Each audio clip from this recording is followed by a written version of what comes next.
have gone either like this, where I went into a 4-beat corkscrew, or I might have gone like that into the spiral.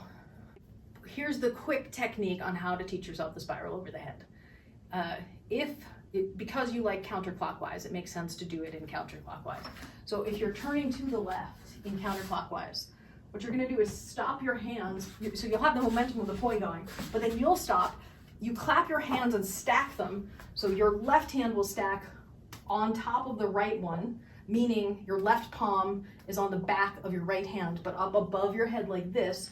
And if you stop, what'll happen is the poi will keep going around your hands.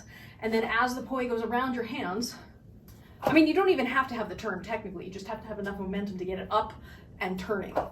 And then if you have enough momentum and it goes in a clean split time, I pretty much had to do absolutely nothing other than just hold that position for it to come out.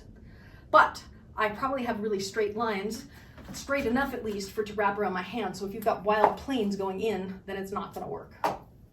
But that's the quick, down and dirty way to teach yourself the over the head spiral. When you're turning to the left, going counterclockwise to get into it, the left hand is going to come around on the right hand like this. So the palm of the left hand stacks on the back of the right hand like that above your head.